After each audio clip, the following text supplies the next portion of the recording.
webinar this morning, coming out of the shadows, addressing substance use in primary care. My name is Kate Elliott. I'm a program manager for the Patient-Centered Primary Care Institute, and I'm going to go over just a couple of things before we turn things over to our presenters. So we definitely want to hear from everybody on the webinar today, but there are a bunch of you, and soon to be more, I'm sure. We had 89 folks registered to attend this morning. So if you have questions throughout the presentation, go ahead and submit them through the questions pane. No need to wait until the question and answer period at the end. Just go ahead and send your questions in as we go. That way we can get right to some questions when we get to that point in the webinar. There'll also be points throughout the webinar where the presenters will stop and ask for your input. And you can provide your input in those situations in one of two ways. So you can type your feedback or your answer to a question through your chat, or if you don't have a chat, the questions pane. And you can chat that right to either the Institute name or to Laura, who's marked as a panelist, and that'll get to the presenters directly. You can also, if you are feeling brave and you want to talk over your phone line or your computer connection, you can raise your hand and I can unmute your phone line and you can share your insights that way. Please note if you're connected via phone that you will need to enter your audio PIN in order for me to be able to unmute your line. That's something that's on your GoToWebinar control panel underneath the access code that you put in. It should be 2 digits. And you can enter it at any time. So if you didn't when you first called in, no worries. You can go ahead and even do it right now. And we can definitely take your input that way.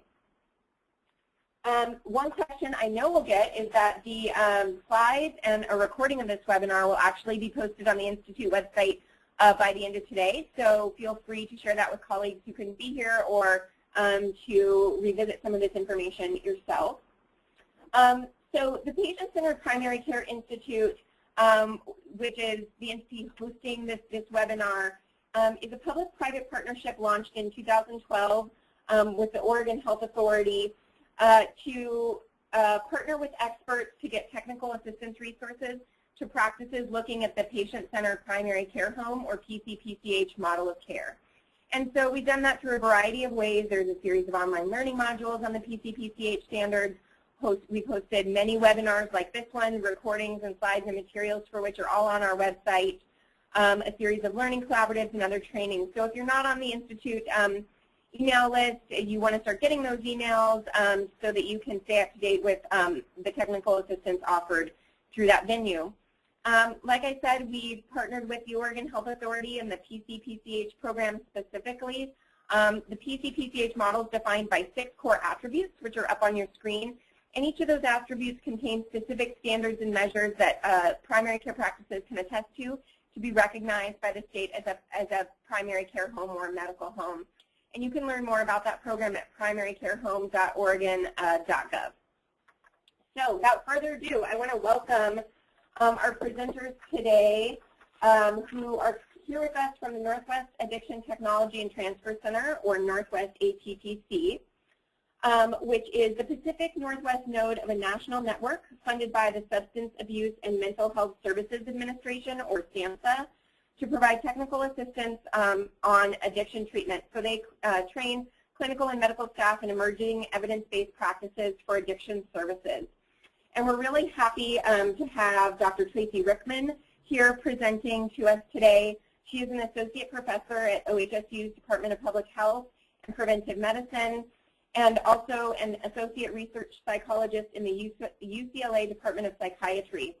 Her research interests include translational research and implementation science, collaborative care models for comorbid conditions, prevention and treatment for opioid and alcohol use disorders, and systems transformation and organizational change initiatives for clinical care.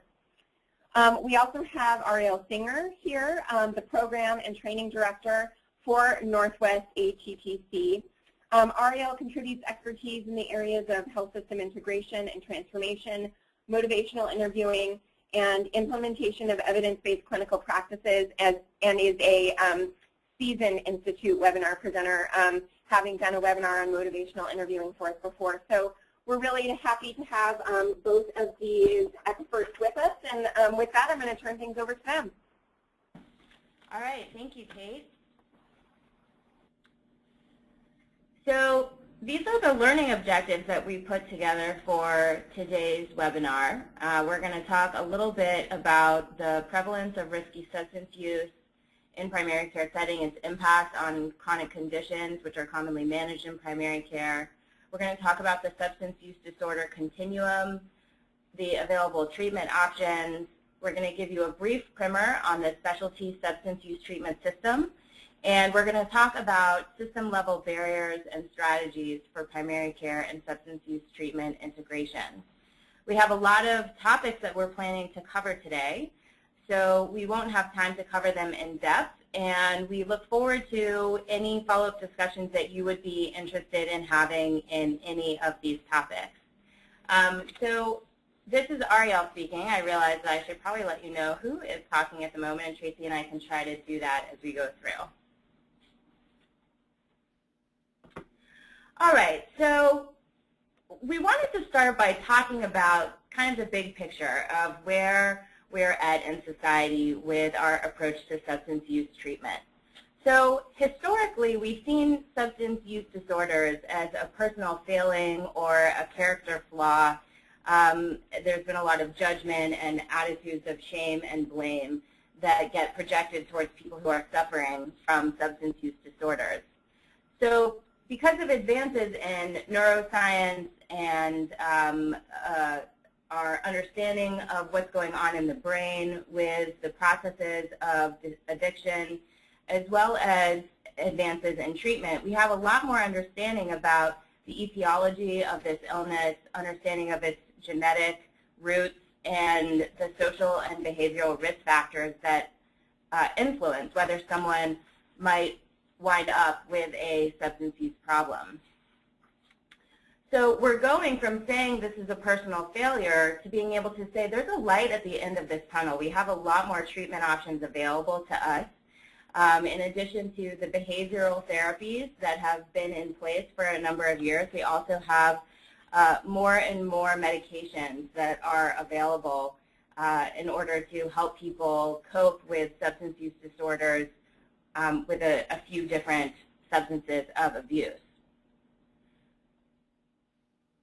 So we're really moving beyond just saying there's a light at the end of this tunnel to saying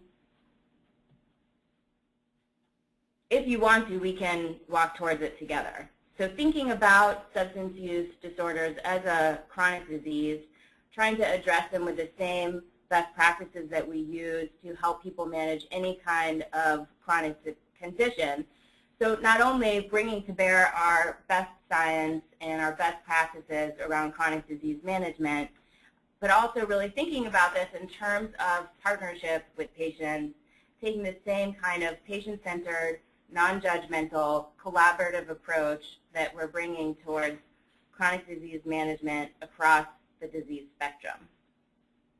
And the best way for us to be able to address any kind of chronic illness, including substance use disorders, is to take an integrated and multidisciplinary approach. So let's talk about how big of a problem this is. So in a primary care setting, there's a range of prevalence. So for opioids and other illicit drugs, it's about 6% of the population who's showing up in primary care settings. And for alcohol, it's more around 20%. And what we also know is that we have historically not done a great job of screening and conducting public health surveillance on this issue. And so this is probably an underrepresentation of the real problem. You can also see that if you look at the prevalence in emergency room and trauma center settings, there's a disproportionate representation of people who are showing up who have an issue with substances, which I think goes to show that people are already suffering the consequences of problematic substance use. So to give you a little bit of a sense of scale, we would think that about 23 to 30% of a primary care population has diabetes. And so we're looking at a problem that is not that different in scope from diabetes, which is a condition that we are all working hard to address in primary care settings. So this is Tracy speaking now. We just wanted to take a minute here to bring us back to, as Kate started the talk today, the webinar today, we talked about the PC/PCH standards. And we wanted to just talk for a minute about how treating substance use disorders in primary care, both identifying and treating substance use disorders, aligns with these standards. So as you can see on this screen, we've made notes under each of the key standards where there is some alignment. And for example, the second standard, accountability, evidence-based care is available and improved outcomes, as we've noted there. In the past, we were a little bit unsure and the science hadn't caught up with the need and the demand in terms of patient care, but we now know there are several, both behavioral and medicated assisted treatment evidence-based practices for substance use disorders that are being integrated and need to be further integrated into primary care settings. And integration itself is also an evidence-based care strategy. So as national initiatives like the National Quality Forum and Institutes of Medicine step forth and point out that these evidence-based practices need to be integrated, we see that to be in alignment with the PC/PCH standards. So now's the time Ariel and I thought we wanted to just pause for a moment and get some feedback from you all. As we move forward in the discussion today, we're hoping from some interaction and questions or feedback and discussion with you. So really, those of you who have begun to look at integration within your own settings, we were just curious to ask what you're doing, why you selected to integrate treatment for substance use or identification and treatment of substance use disorders in your setting, and how you're moving forward with that. So any comments from folks on the line who are participating in this kind of integration and treatment of substance use disorders in primary care? We'd love to hear from you.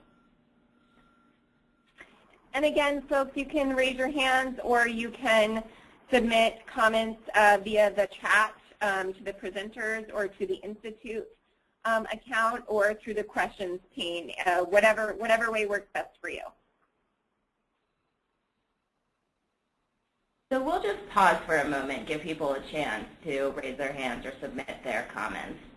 All right, so it looks like we have Lacey who's raised her hand, and so I'm going to unmute your line, Lacey. Lacey, are you there? Yes. Hi, go ahead. Hi, thanks. So I'm over in Bend in a family practice, and we have a prescriber that's doing Suboxone treatment, and this is a fairly new thing for our clinic, maybe like in the last 3 months. And so it's been quite a learning curve, I will say, for myself too, just as far as screening folks that are coming in, because they're walking in off the street hearing that we're prescribing Suboxone. And there's a street value for that med. And so I think that out of the 4 or 5 patients that I've seen and screened, they've relapsed 3 to 4 times, even on the Suboxone. And they're polysubstance, so it's alcohol and other opiates, and selling the Suboxone. So I feel like there's definitely, I need more training, we need more training just in primary care around, if we're going to do specific treatments like the Suboxone treatment, how does that work, for us to be effective as a treatment process for these folks? That is a great question, Lacey, and thank you so much for sharing that. And congratulations on jumping in. 3 months in, you are definitely on the forefront of it. So we're going to talk a little bit more today about the context and the structure within an organization when you provide these practices, so that might be helpful for what you're asking. And then also, it is sort of normative with these folks who are to the level of dependence and seeking maintenance therapy, like with Suboxone or buprenorphine, that we do see that they tend to cycle like with many chronic illnesses, and so the relapse and reoccurrence issue is not a failure of the system or the provider or the patient. It's just part of the process. So it's an important thing. Obviously, we want to lower the rates of relapse, certainly, and provide the best care.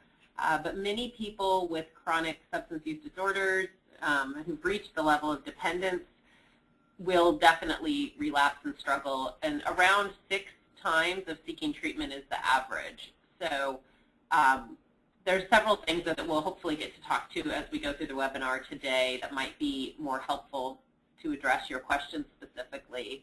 I would want to ask further, though, before we proceed, have you all at your clinic talked to folks at other clinics who have set up their process for prescribing Suboxone? Like, are you at an FQHC? Are you at a safety net clinic? Yeah, we are. I think that the main prescriber has definitely done some consultation. She's working with a doctor who's doing similar prescribing, but he's in like an alcohol and drug treatment facility, so it looks a bit different, right, in primary care. Certainly, yeah. That would be one thing, too, and we can be in touch after the webinar as well to link you up with some other folks who are prescribing in FQHC or community health center settings. That'd be great. Oh, oh, okay. I missed you, sorry. But we could be in touch after the call, too. Okay. Thank you, Lacey. Kate, are you seeing any other hands raised or comments in the question box? Yeah, we had someone with Volunteers of America's Addiction Recovery Team write in, as a CADC partnering with DHS, I'd like to understand how physicians are going to support clients that need opiate medications but also need treatment. What guidelines or boundaries will be in place? So I don't know if that's something that you can speak to. Can you say, so guidelines and boundaries, and what was the first part of the question? I'd like to understand how physicians are going to support clients that need opiate medications but also need treatment, and what kind of guidelines and boundaries are in place or will be in place. I see. So looking for the synergy and interaction across the treatment setting. So primary care to specialty care. Absolutely, we're going to talk about that more today as well. So right now, depending on the community and the record system, one of the greatest challenges with that interface is when a primary care provider sees the need for substance abuse treatment, and in this case, opiate dependence maintenance therapy, medication. When the referral is made and the full assessment is done, if that is to a clinic, a specialty clinic where the prescriptions can be managed like a methadone maintenance clinic, that's one path. And then the other being like Suboxone, buprenorphine, as Lacey mentioned, a physician could be prescribing that and the patient could be receiving outpatient substance abuse treatment in specialty care. So the key factor there is obviously communication and sharing of information, both electronically, record system interface, and then communication between the providers, if at all possible. As most of you know, probably who are on this call, 42 CFR limits our sharing of records right now, and has been a barrier folks have had to work around in terms of getting additional consent, authorization, permission from patients to speak to one another. And the other big barrier has just been establishing those communication patterns and standards between the primary care providers and specialty clinicians. Something we're going to have to continue to work on in the system, where primary care providers understand and recognize what CAC folks can offer and do, and just getting up to speed with understanding specialty service provision.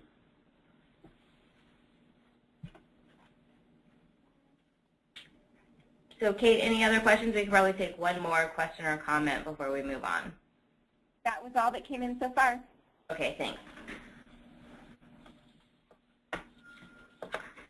Okay, this is Tracy again. The next piece we just wanted to go over briefly, which most of you are aware of, is that we've moved from DSM-4 to DSM-5 just recently, and we've changed our definition of substance abuse, moving from abuse and dependence to using the 11-point criteria for diagnosis of a substance use disorder based on severity. So at the bottom you can see if you meet 2 to 3 of the criteria, you could be diagnosed with a mild disorder as opposed to 6 or more when it would be more severe. So severe substance use disorder would be aligned with what you've probably heard about in practice before as dependence or addiction, and those terms can be used interchangeably.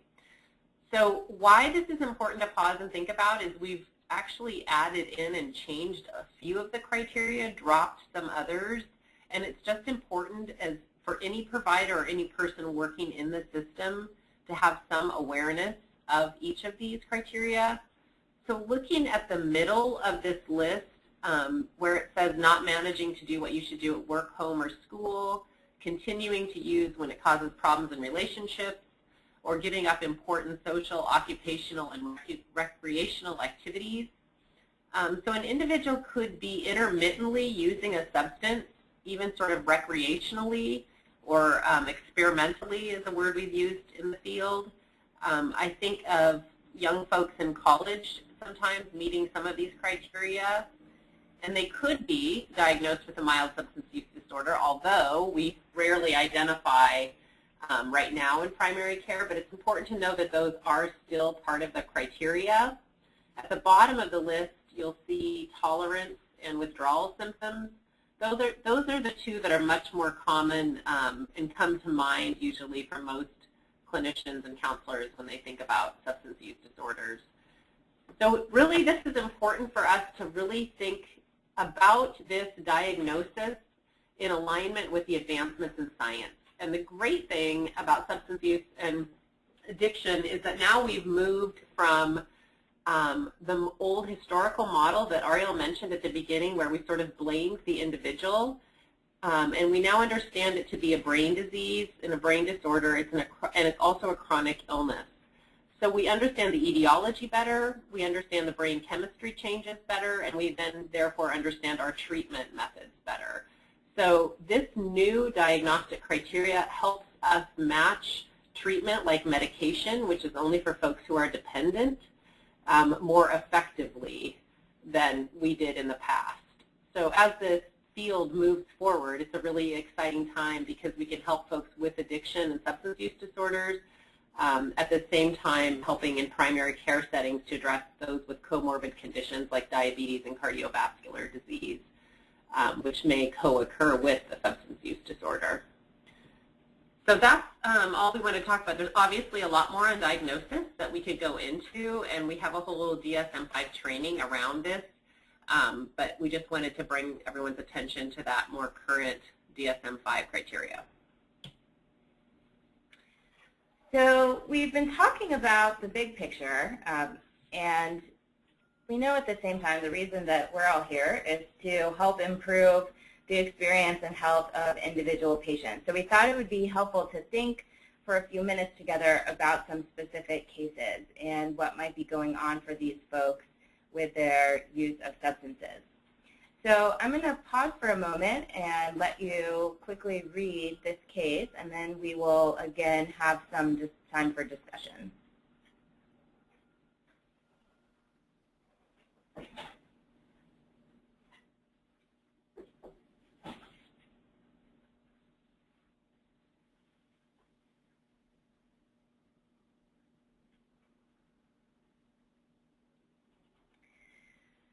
So I just want to point out a couple of things about this case and then ask you what you think about it. So what we can see is that so far Miguel has been able to stop taking his opioid pain medication when he doesn't need it during the rainy season when he's not working in construction so much. And when he stops taking his medication, he is having some withdrawal symptoms and signs of physical dependence. So I'm curious to hear from you all, what stands out to you in this case? What might concern you, or what do you think would be important in providing comprehensive whole person care for Miguel that's going to support his health and wellness in the long term? Really quickly, Ariel, folks have written in to say that the bottom is cut off a little bit. I know, and I don't know that we can fix that. So, Ariel, if you just want to read that question that's on the bottom, it's cut off for some folks. Sure. So all it says is what's going on with Miguel's use of a narcotic pain medication.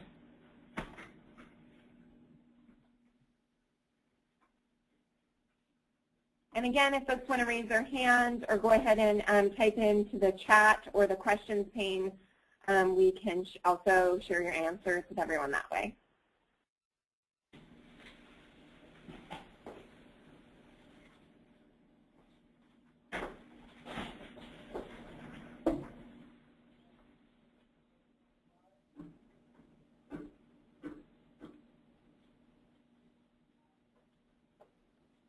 Does anyone have any comments? Does this look familiar to you? Sorry, I was reading with you, but then I realized I was on mute. Someone wrote in to say, what other interventions besides the narcotics are part of his treatment plan? Yeah, so that's a great question. If we're not talking with Miguel about his other options and having a discussion with him about some of the risks and benefits of various treatment approaches, then we're really not providing him with the best care that we can. So having a discussion with him about what other options he has for managing pain and whether he feels that the side effects that he's already experiencing from this medication is worth it for the benefit that he receives from taking it. Yep, there were two other people who wrote in to say that they'd suggest managing his pain using the medication, but also taking physical care, massage, jacuzzi, stretching, walking, regular exercise. And then someone else wrote in to say concerns for him with operating machinery, developing a tolerance over time, and then withdrawals. And then someone else wrote in to say that the later part indicates mild withdrawal symptoms. Right. Yeah, so we can see that even though we have this scenario where Miguel doesn't seem to be abusing this medication at this point, that there are the kinds of dangers or risks that you guys are mentioning, that there are some kind of immediate potential problems with him continuing to conduct his work, operate heavy machinery, drive while taking the medication, and there's also the risk that he may continue to have worsening dependence or withdrawal symptoms, that the medication perhaps is not really addressing his pain issue in a holistic way, might be causing some problems, and that it's a slippery slope. So right now Miguel is not having any issues, but it's the nature of the medication that should things get complicated in his life, if he encounters some kind of stress or there's some complicating factor, then he's always at risk for developing a more serious problem or having an unhealthy relationship with the medication. So the kinds of questions that you guys are raising are what would be appropriate to have a conversation about with Miguel, and to talk again about the pros and the cons. Ongoing monitoring is critical, and to talk about behavioral or physical therapies that would promote better pain management in his life that may have fewer risks than the medication. So let's move on to talk about one more case. Oh, sorry, go ahead, Kate. Oh, I just wanted to read two others just because they wrote in, congratulate him on not being dependent on the pain medication when he doesn't need it, and ask him if there's anything that bothers him about his use of Vicodin. And then another person wrote in to say they'd be curious about what the doctor prescribed as needed, 2 to 4 a day. Is he running out of prescription early or using it as prescribed? So I just wanted to make sure those other two things got in there. Thanks. This is Tracy. Those are really, really good comments, and thanks, folks, for sharing that. It's a great level of sophistication to be thinking about those conversations and key questions like that, like using outside of the prescription and so forth, which, like as Ariel mentioned, is a slippery slope. We need to have the conversations repeatedly. And that ties back to part of why we're having this webinar. And what's important about this discussion is to bring our entire field, behavioral health specialists, CADCs, everybody, and our primary care folks, nurses, medical assistants, all up to a level of comfort with these kind of conversations. So as the field and science advances, we want the conversation and our clinical care to be on par with that information. So like the points that have been made today are fabulous, and it would be great to get everyone in the field comfortable and easy talking about use and abuse and the progression, just like we do with other chronic illnesses. Thanks everyone for your great participation so far. We're going to take a look at another case now. And again, I'll pause for a moment and give you some time to read the case. And again, the bottom of the slide is cut off. So what that question says, what's going on with Jody's substance use, and what kind of discussion might her primary care team have with her.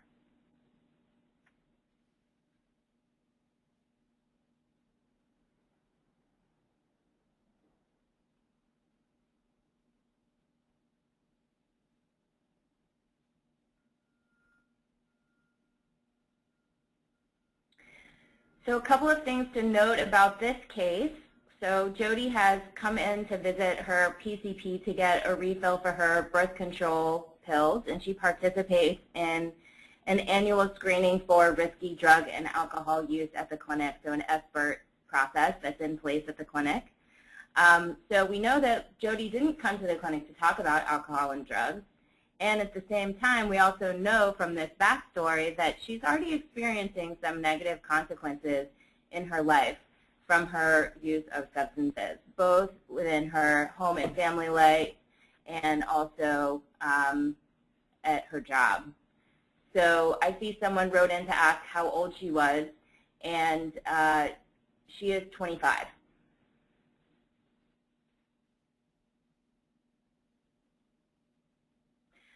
So again, curious to hear what you think. What's your assessment of what's going on with Jody's substance use? What kind of discussion might be appropriate for her primary care team to have with her?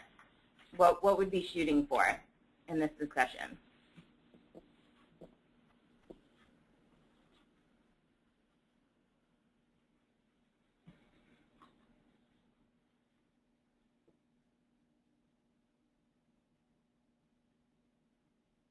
Kate, do we have any hands raised or comments coming in?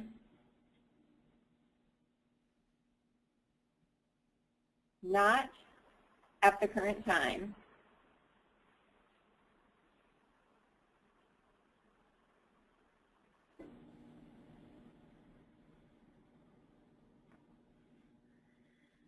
So I'll give you another minute to think about it and to make the comment that this is the kind of person who we know from the evidence might really benefit from the presence of an SBIRT screening. So she is already having some consequences, but not yet probably in a state of dependence. And she's the kind of person where we might be able to be really effective with some early intervention. So it looks like someone wrote in saying that what would be appropriate would be some alcohol education, talking with her about low-risk drinking levels, getting her thoughts on that gap between what's recommended as the low-risk drinking guidelines and her current behavior, talking with her about her use of cocaine as well, what she's getting out of using, trying to understand what her experience is and helping her think about the discrepancy between what could be considered low risk or safe use of substances and what she's currently doing. And that would be a great patient-centered, motivational interviewing-based way of having a non-judgmental, exploratory conversation with her, which is particularly important in a context like this where she didn't come to the clinic with the intention of having this discussion. This is really a time in which we want to be sure that we are not provoking defensiveness from our patients and able to have productive conversations. So a couple of other comments people are making is that it might be good to talk with her about what she's doing for fun now, but what her future goals are. What is it that she really wants in her life? What is it that might help her reach those goals?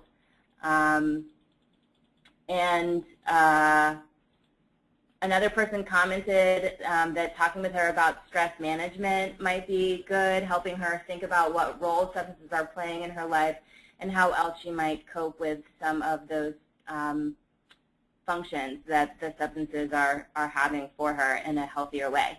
So those are, again, all really great comments and would be a very appropriate way to approach this conversation and to try to help Jody think about how to realign her behavior to promote better health and wellness for herself in the long term. So we're going to keep moving. So thanks again for your participation in looking at these cases. And we're going to move on to talk some more about addressing substance use disorders in primary care.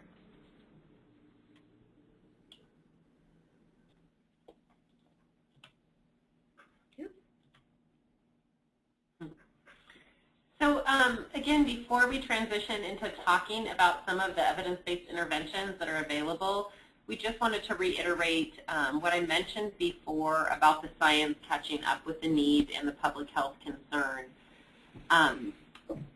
Why it's important to pause and think about this for all of us is as we change our language and interaction with our patients and folks seeking care, we need to be aware of the advancements in the field. Most of you are pretty familiar with how the science for how neuroscience has advanced. We know now about neurotransmitters. We can use fMRIs and other imaging to better understand the brain.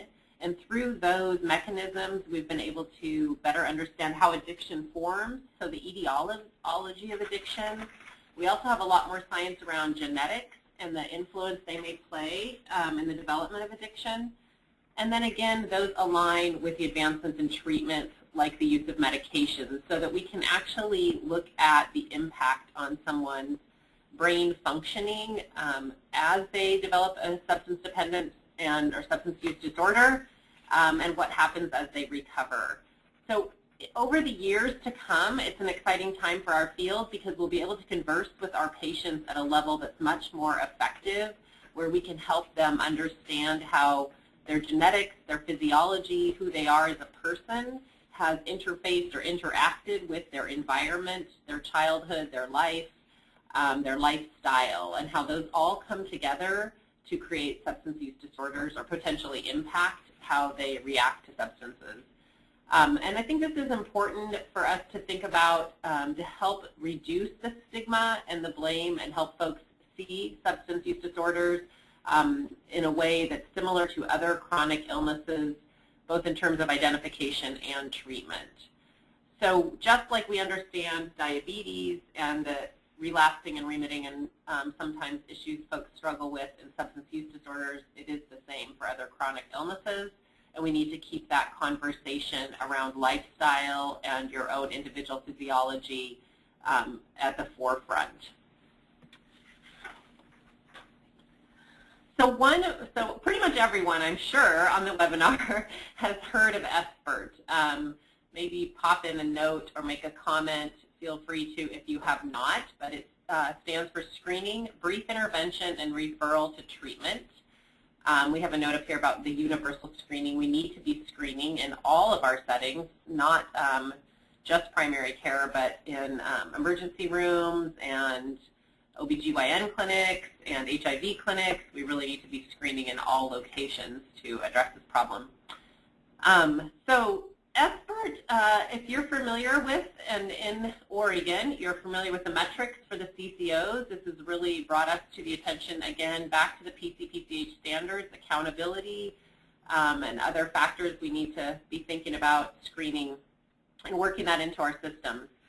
We know the evidence is pretty solid for screening and brief intervention with alcohol use.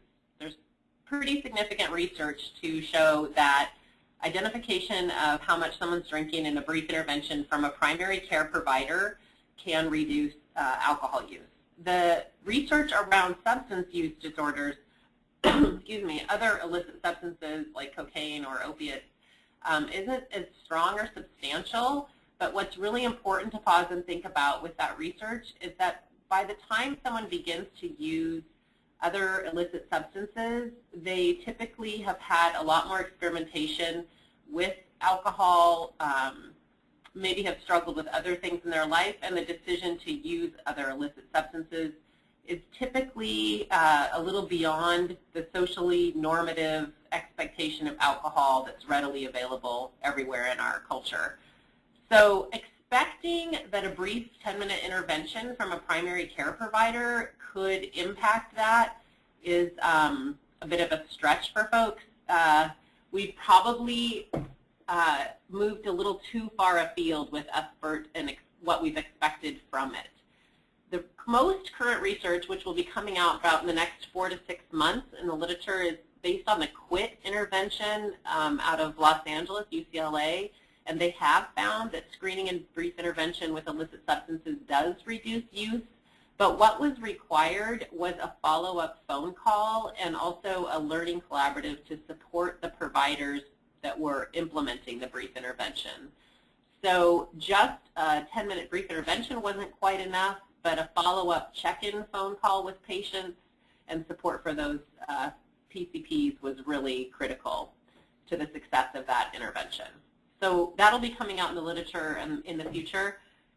And the same with adolescents. Developmentally, youth are at a place where they want to challenge recommendations from adults, as most of you know. And so to expect, again, that a brief intervention would be sufficient for reducing use. It might be one piece of an intervention, but may not be sufficient to make enough of a change. So we keep looking for ways to improve this intervention and SBIRT overall. Right now we're still really lacking in the RT, the referral to treatment. There's a big gap in our processes there. And there's certainly no reason to not continue screening and providing brief intervention as we move forward in the field. Other evidence-based interventions in primary care, brief interventions and brief treatment. This would be more if your clinic or the location that you work in has a behavioral health person, social worker, case manager, licensed professional counselor who could implement motivational interviewing or brief sessions with patients who are identified to be on the spectrum or using substances have any kind of diagnosis related to a mild or more severe substance use disorder.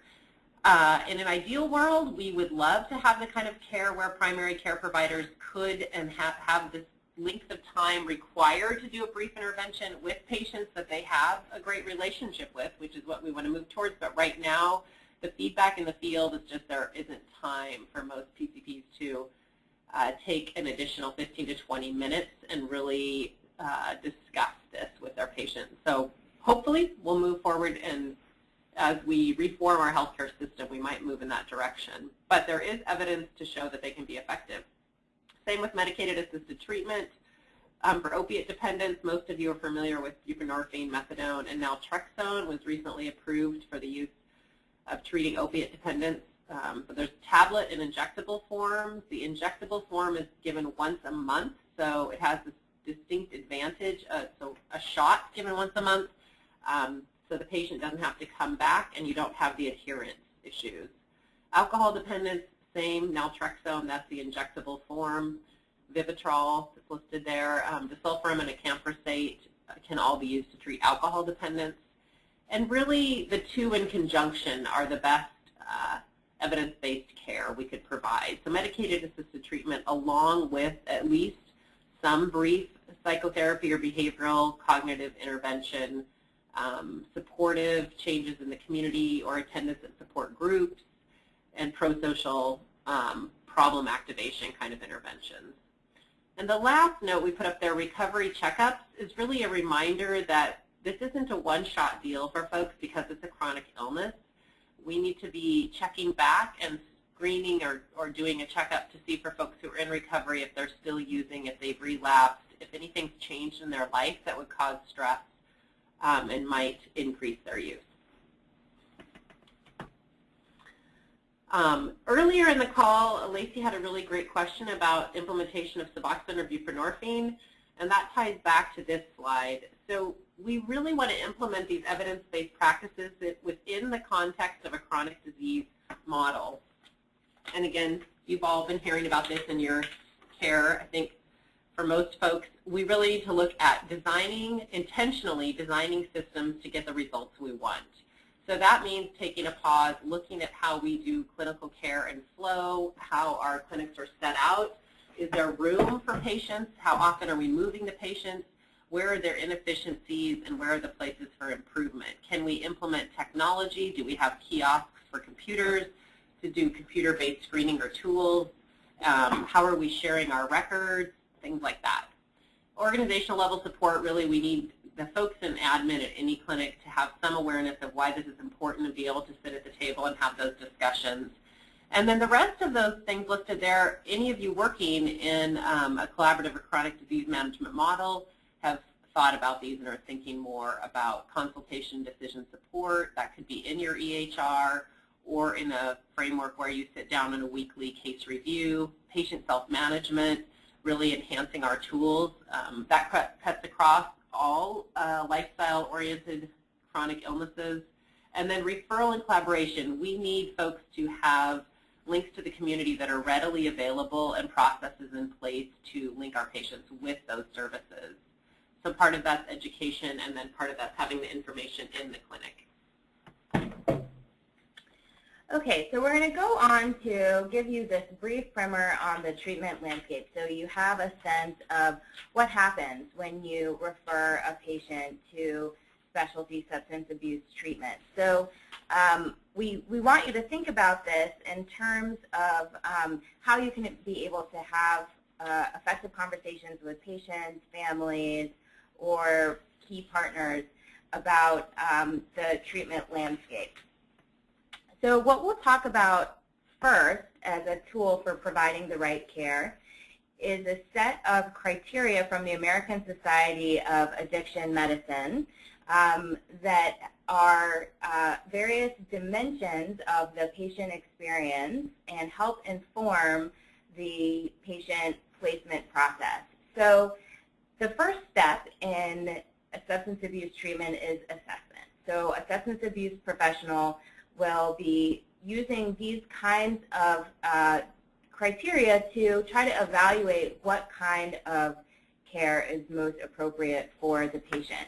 So we won't be covering these in detail, but we wanted to make sure that you are aware that they exist so that you have some understanding about what the clinical decision-making process looks like for substance abuse treatment professionals. So just as in medicine, we use objective biometric markers to make decisions about care.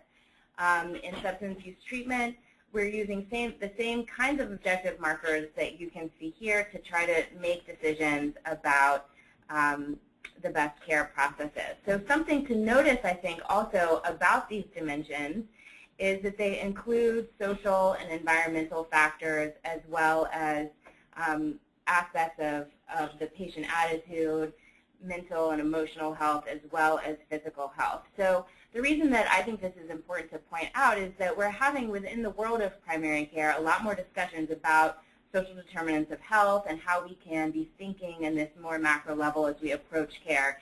And I think there's a lot to be learned from the folks in the substance abuse treatment field who have been thinking in this way for a long time, and we ought to be bringing these streams of conversation together.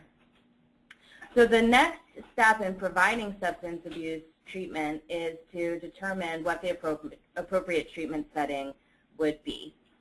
So again, this is not something that we're going to cover in detail, but we wanted to give you a sense of, again, what the general options are. So for someone who has a dependence and would benefit from a medically managed detox, that might be the first step in care, and it may be supported by medications or not. Then we have both inpatient and outpatient treatment options, and the difference between the different levels of outpatient treatment really is based on the level of intensity in terms of contact hours per week.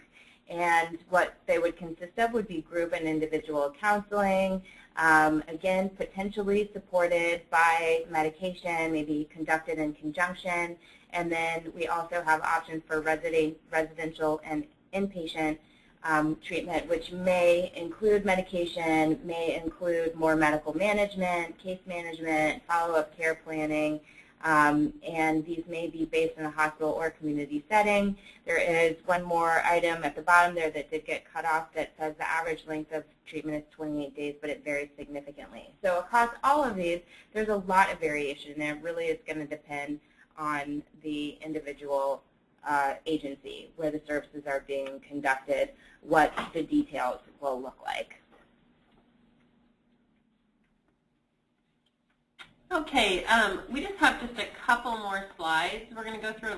I know we're getting close to the end, and we want to leave a few minutes for discussion and questions at the end of today's webinar. So just to kind of bring us full circle, at the bottom of this slide it says challenges to integration.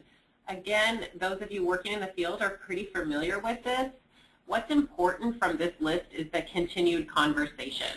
So we know that there is a stigma for both the providers and the patients struggling with substance use disorders. We still have folks in the system who say, I don't want to work with these folks, they're too problematic, and so forth. So we need to continue to address that by raising the awareness about the evidence-based care that is available and the benefits and the importance for improving our outcomes in healthcare by addressing substance use disorders.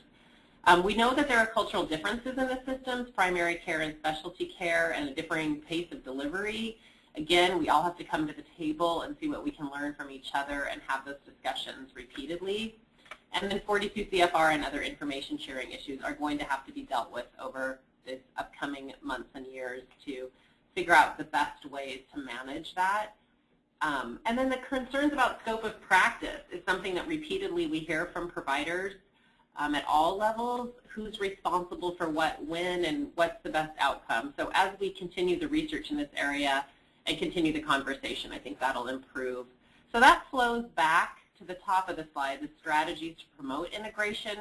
There are tools. I know it's overwhelming and daunting, but just like we're expecting our patients to change their behavior, their attitudes, their lifestyle, I think it's a moment for all of us to come together and work on changing the way we provide care. So training for folks at all levels, really addressing discomfort, concern, anxiety, lack of sense of competency around addressing substance use disorders, important to have those conversations. Patient-level goals, this is all coming back again to the PCPCH standards. We really want feedback from patients. So that means we have to educate them, and that means we all have to be comfortable with the conversations. Patients and practicing patients, and repeating and relapsing, we have to accept that as part of it. And then again, I mentioned before, looking for ways to streamline and have efficiencies in our flow in our clinics.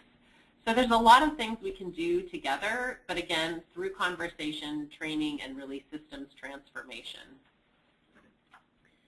So the last thing that we wanted to talk about are the workforce development priorities that we can deploy as we move forward with integration. So there are different training needs with clearly some overlaps for professionals, both from the substance use disorder background and also from the primary care side.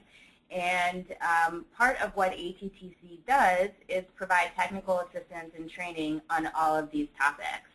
So if you are interested in learning more and getting any kind of additional training, that is something that we can certainly help you with, and we would love to hear from you and have some follow-up discussion about what your goals are and how we can support you through training and TA.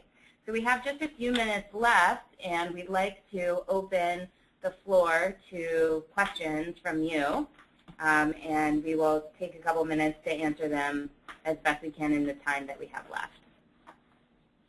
So, hi, this is Kate. Just a couple things. I'm really sorry the slides were cut off in a couple of places, but the good news is the PDF of them has already been posted to the website, and those are not cut off. So you'll have access to those. And then a couple folks wrote in to ask, and the slides are already posted, and a recording of this webinar will be posted to the website by the end of today. One of the questions that has come in is that someone said there's lots of resistance to medication-assisted treatment. Providers are concerned that it's just switching from one drug to another and not giving people a chance to be drug-free.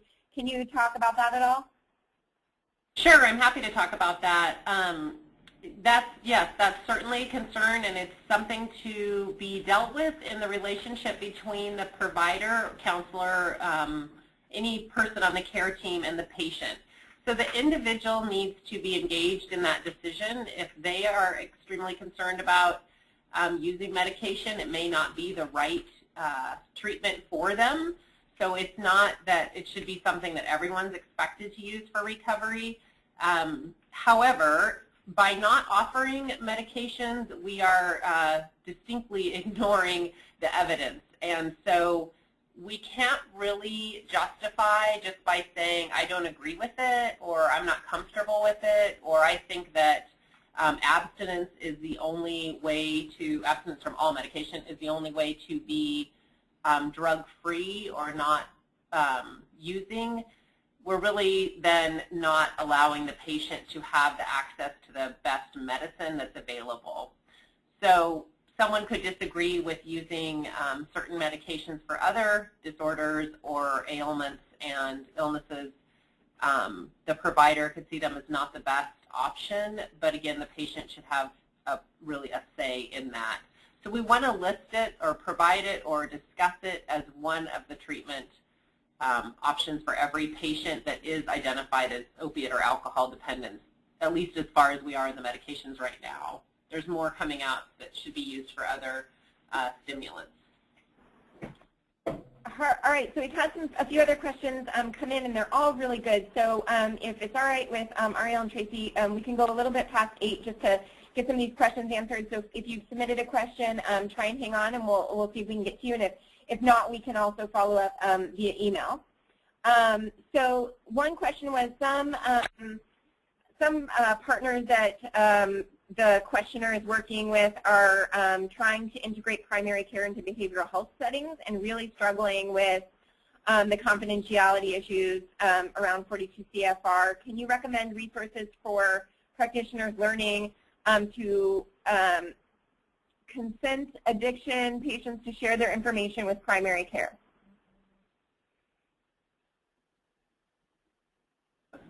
So the person's asking about best practices in conducting the consent process? Yes.